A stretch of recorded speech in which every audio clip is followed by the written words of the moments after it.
guys, so I'm here today to do a Snapchat Q&A. So I did one of these with Sana over in her channel a little while ago. I'll link it down below, and it was a lot of fun. So I thought now that I'm using Snapchat more regularly, I'd invite you all to send me some questions and film a little video. And I have some snaps here on my phone, and basically I'm going to play them for you and me and answer some questions. So let's dive straight into it, shall we? This is so weird. Oh, make sure it's on loud. Gosh, that would have been a disaster. Right, okay, I'll start with the video ones. Hi, I'm Ayunda from Indonesia, and I was just wondering, what's your favorite snack while reading a book? Thanks, bye.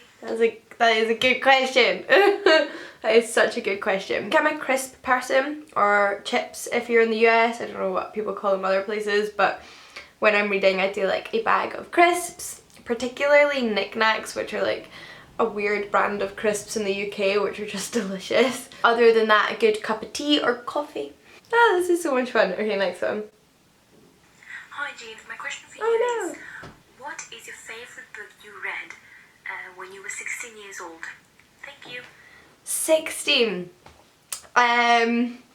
Wow, okay. Well, I'm trying to think what I was doing in my life when I was 16. It was like 7 years ago. High school. What year of high school would I have been in? So that would have been between my 4th and 5th years of school. Actually, I think I know exactly what that would be. That would be Sunset Song by Lewis Grassic Gibbon. I would have been 16 when I read that book. And it's a Scottish classic set in the early 1900s about a girl called Chris Guthrie who lives in rural Scotland on a farm, and it's basically about her growing up and deciding whether she wants to remain in rural Scotland on the farm or move to the big city and sort of do something else with her life that's not in her family's tradition. She goes through some really harrowing experiences.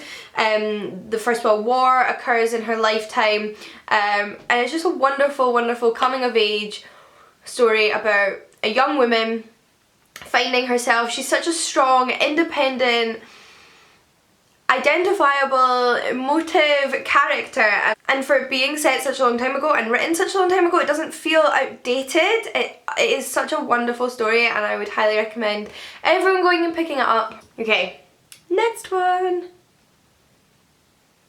Hello. Hi. Are there any books that you really, really want to read but you haven't read them yet because you don't want to waste them, or you're saving them for a special moment? Also, she has a YouTube channel called Vales Read. I'll pop that in the description box.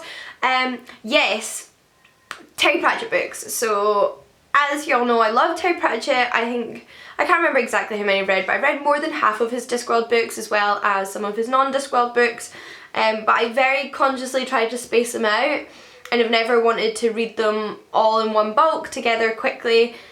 Especially now that he's passed away and I know there is a finite number of his books. I really want to know, I want to know that I always have a Terry Pratchett book that I've not read yet. And although I am getting through them slowly, I'm definitely taking my time on purpose and savouring them. Jane, it's Nana from SCS Reads, and I was wondering, what is your favorite holiday read or Christmassy read? I want to say Harry Potter, but that's what everybody says. I love Harry Potter at this time of year. The first time I ever read the first Harry Potter book was around Christmas time. I think I finished it on Christmas Eve. I have really vivid memories of being like 6 years old. I was actually listening to it on audio CD. Well, audio cassette tape actually. I was listening to it on audio cassette tape. I remember it was Christmas Eve and I was listening to it in like my bedroom, and it was late at night. It was probably like 9. I was very young. And I like came running through to the lounge where my parents and my granny were, and was like, oh my god, Voldemort's gonna kill Harry!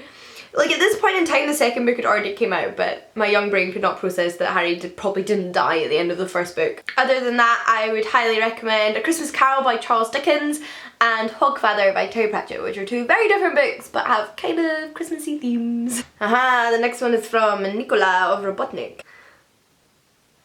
Hey Jane, I have a question. What is the piece of Greek classical literature that you're most embarrassed still not to have read? Oh my god. There's probably a few actually. It was Lysistrata until recently because I read that finally. Okay, yeah, I know exactly what it is. I've started it, never finished it, and I'm extra embarrassed because I ran a read along for it, and it's Ovid's Metamorphosis. So last year I decided I would finally read Ovid's Metamorphosis during the classical read along. Was that last year or the year before, whatever, that I ran, which I set a month to read Homer's Odyssey and Ovid's Metamorphosis. I reread Homer's Odyssey and got so far into Ovid's Metamorphosis, but ended up having a crazy busy month and never actually finished Ovid's Metamorphosis, so I still haven't read it, and it is like one of the most popular pieces of ancient literature. I know tons of people that have read it that don't even do classics. Yeah, it's super embarrassing, I really need to read it, but I will soon. Then I have some picture questions. I don't know if you can read that. This is Alicia's dog and it says, Josie wants to know why you so flawless. Makeup. Josie. I mean, I don't think dogs can use it, but you ain't seen my skin without lots of foundation and concealer on it. If it's personality wise, then it's just me. Obviously I'm joking. For anyone who takes me too seriously. Okay. Do you prefer language or literature? I appreciate language and I think it's really interesting and like little tidbits and helps with literature, but I am far more into literature. I don't speak or read that many languages. I'm not fluent, bilingual. I find them quite difficult, satisfying but difficult.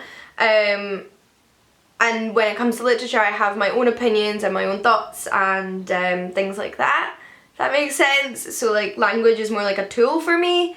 I think it's more for other people and that's amazing, but literature is more my jam. If I'm being perfectly honest, I talk about literature a lot on this channel and I do base a lot of my studies at university off of ancient literature, but I would really consider myself, I think, a historian, although a literary based, text based historian, because my PhD is kind of half and half on literature and reality and history. So yeah. This one. What's your favourite book? I love your videos. Thank you. My favourite book is either Going Postal by Terry Pratchett or The Penelopiad by Mark Atwood or Daphnis and Chloe by Longus. I get 3. I'm sorry. Okay, and the last one. What's one place in the world you wish you lived in? It's simple. I don't have massive wanderlust, like I like going on holiday and travelling and seeing places, but the place I want to live the most in the world is London, and hopefully at some point next year that dream will come true. I don't know if I'll want to live there forever, but I know that I want to live there for a time and I'm so excited that I finally got the opportunity to with my PhD, so yay! Those are all of my Snapchat questions. Thank you so much for sending in your questions. That was really fun. I really enjoyed that, and anybody that I know has YouTube channels or like left a YouTube channel in their Snap, I'll link down below, so go and check them all out. And yeah, until next time guys, happy reading and I'll see you all again soon. Bye!